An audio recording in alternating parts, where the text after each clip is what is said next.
This clip is brought to you by SaveWithConrad.com.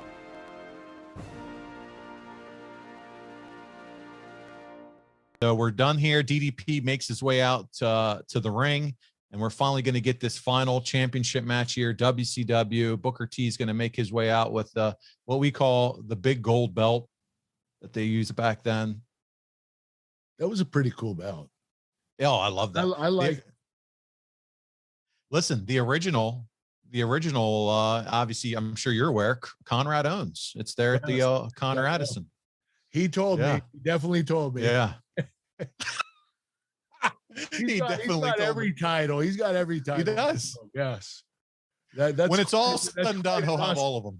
Incredible office setup. I mean, he got 1,000 titles up on his wall. Have you made a trip yet to the Connor Addison yet? Have you had that opportunity? No, but I'm looking forward to it. I heard a lot of stuff. Oh, yes. And now I'm sure he's got he's partly owner, should I say 3/4 owner of the old iconic Ric Flair robe, that black butterfly robe that WWE was looking for, and Conrad was able to get involved in the deal and get that. So he's got quite the collection that you'll have to check out when you go. He's got to be worth a lot of money with all these gimmicks. All the gimmicks, baby. So here we go. Booker T's in. There was kind of a little bit of a weird edit here where DDP misses a clothesline. Then all of a sudden he's bouncing off the ropes. Booker T hits him with an elbow. Did you have a different mindset working SmackDown versus Raw, knowing SmackDown was taped? Well, that was the issue. You know, if you know it's taped, you know it's a safety net. I had to embed in my brain that it was live. Everything was live because I didn't want to mess up. Because when you mess up, you do it, you know you can do it over again, but it looks like crap in front of the real live crowd. So I tried to tell myself, no mistakes. This is live. You got to do it. And I tried to force myself to understand that I couldn't mess up. And, these things happen. The thing is, Vince only, had a tape because he wasn't able to film it on Friday night. So he would do it Tuesday. But if he had the choice, he would definitely do it live. And then that's ultimately what he's moved to now, is that live model with both Monday and Friday night. It's more effective and it's less time consuming, because when you have a tape show, you could do pre-tapes all day, all night. You could, there was one match where we messed up on a finish. We had to wait for the crowd to leave, and then we had to put the security guards in a corner and have one camera film me do the finish at 1:00 in the morning. It was in Boston, and they wanted the security guards to look like the fans. So they only had one camera. Oh my goodness. Because the whole stadium was gone. The whole arena was gone. So this is what can happen when you tape SmackDown. You can end up going all night. Wow. Yeah. 1 a.m, finishing off something that's supposed to come off like it just happened live. Unbelievable. Yes. The power of editing.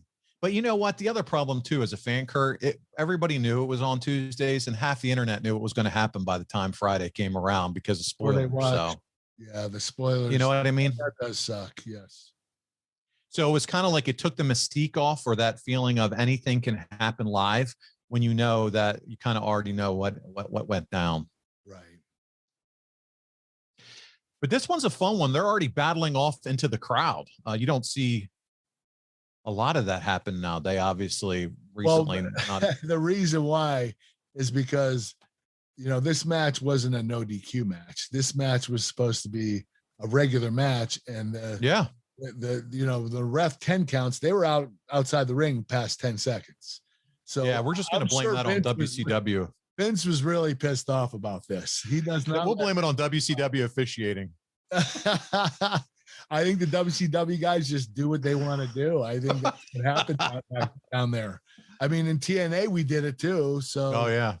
But in WWE, this stuff doesn't fly. No. And then I was going to ask here, as I watched DDP flying with that clothesline, did you ever get a chance, speaking of guys you didn't, did you not wrestle? Did you ever get a chance to wrestle DDP? No, unfortunately, he didn't last long in the WWE. I mean, he after that program with Undertaker, he kind of disappeared after a few months. So I don't know what happened, what occurred. I know that Vince wasn't real happy with the program with Undertaker and Sarah. And Yeah. so I'm not sure, but DDP had a great career in WCW, and I thought he would have an even better career in WWE. He had a lot of charisma, man. And the fact of what he was able to accomplish, starting wrestling at such a later age, right? He was in his mid to late 30s when he finally became a full-time wrestler. It's incredible. Yeah, I heard the story, and it is pretty amazing. I know he was a manager for a while, right? And then he played into wrestling. He was a manager for a long time. And one of the early WrestleManias, he was driving one of the pink Cadillacs there, I think, for Honky Tonk Man coming down to the ring. And he did a lot of different fun spots. He was in AWA as a manager. But yeah, finally got scratched the wrestling itch. I think Dusty Rhodes was very impactful for him and really helped him in terms of deciding to finally take the leap. And he had a great career with the Diamond Cutter and his whole deal in WCW.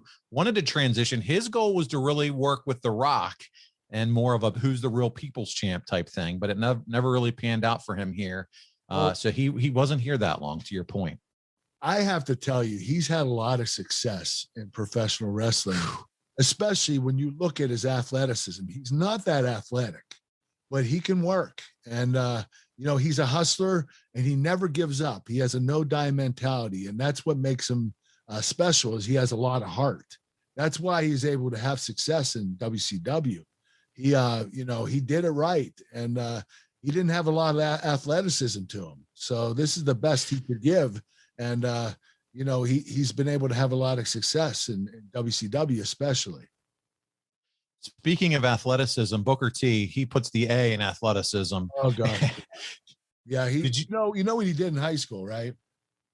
He was drum major. You know, the guy that runs with the stick and leads the band? Okay, yeah. Booker. You know how good of an athlete you have to be to do that stuff? That's what he did. I mean, he started out as an athlete by being a drum major. Did you ever get to do a spin-a-rooney? Did you ever attempt a spin-a-rooney? I did on TV, and I looked like I was having a seizure. I couldn't get the spin, so I ran in a circle. It was horrible. I tried it. At least I tried. I had the balls to try it on TV, but it didn't work out very well. There's always that one skit that they show when they were trying to get Undertaker to do the spin-a-rooney, and like Vince came down. Right? He wouldn't do it. So I had to ask. Now Undertaker would do it now. He's lightened up quite a bit. So back then he was a little, tighter, intense about it. Yeah. Listen, it's not, to try a move like that in front of 12, 15,000 fans, and you have a certain mystique about you. Yeah. I know, the Undertaker, right? It's going to be dad ugly, if you know what I mean. Something my dad would try to get out and do. Speaking of the Undertaker, he makes his way out, distracts DDP. Booker T with the roll-up win on the distraction, gets the pin on Diamond Dallas Page. And here we go. We're off to the races. Undertaker is chasing DDP down now through the back of the arena. And I have a feeling we're not done here in the ring, as here he comes. I feel strongly that saving money is important. If it's not something we worry about now, boy, we are really going to worry about it later. And I want to help you get out of debt faster and do it with cheaper monthly payments. I'm talking to you if you're in a 30-year loan. Now is the time to take years off of your loan. We're routinely helping our listeners cut 5, 10, even 15 years off their loan.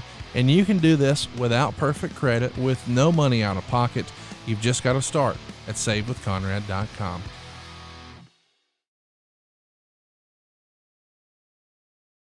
The Boy Scout. It's Kurt Angle. There to beat up Booker T. Kick his butt. Going for the angle slam. Booker kicks out of it. Strikes to the face. Here it is. The big axe kick on the back of the head. Well, I wasn't successful that night. But look, he's got the big gold, and he looks like he's going to use it. Oh, that looked like a stiff shot there. Did it hit you? Everything good through all this? Was everything smooth? All right, listen, this is the way it is. In professional wrestling, you have to bring the title to make it look real. It's up to the guy that's getting hit with the belt to protect himself. If you don't want to put your hands up, you're going to get clobbered in the head. I put my hands up to protect myself, so I never get hit with it. The only time I ever got hit with anything is when Brock Lesnar hit me in the head with a chair, and that taught me a lesson. I ended up having to get neck surgery because of that. So now I always put my hands up. It's a natural reaction. If someone's going to hit you with something, the first thing you do is put your hands up. So some wrestlers think if you do that, it's going to look fake, because no, it's not, because that's what you do. That's your normal reaction. No, that's right. That's a great point. You know, people say, "Oh, he put his hands up." Well, wouldn't you? You know, you dumbass. So let's think about it. See it coming, yeah. So here we go. We're in the back. All right. So we got Taker. He's getting jumped by the WCW guys, but somehow he's fighting like 8 of them off, and you know they're barely selling. It's ugly scene. But we're gonna get where Mike Awesome delivers a big hit to him. This is weird, man. Shane would eventually come out. He's going to stop DDP. DDP is going to get beat up by Shane. Booker T stops him, but WCW beats up Booker T. And that's how we're going to go off. But very awkward ending to such a phenomenal episode here. Yeah, it didn't make sense. I mean, there's the Mike Awesome shot that I just talked about that occurs to Taker. He sells that one big time. But it just totally lost me here, because honestly, Shane McMahon is the owner of WCW. Why, when he comes out, are they now beating the crap out of him? You can just tell, you can feel the storylines are still very disjointed at this point, trying to figure out what move they want to make next. Yes, it did make sense. And, you know, that was the only thing about this show. I love the whole entire show, but the ending here was a little bit confusing. I didn't. Yeah, good call. Why WCW is beating the crap out of each other, basically. Right. And I think that's probably when Vince says, hey, we're going to merge them. We're going to make an alliance. We're going to do something different here, because here now is their champion, and now he's getting beat down. So there we go. There we go.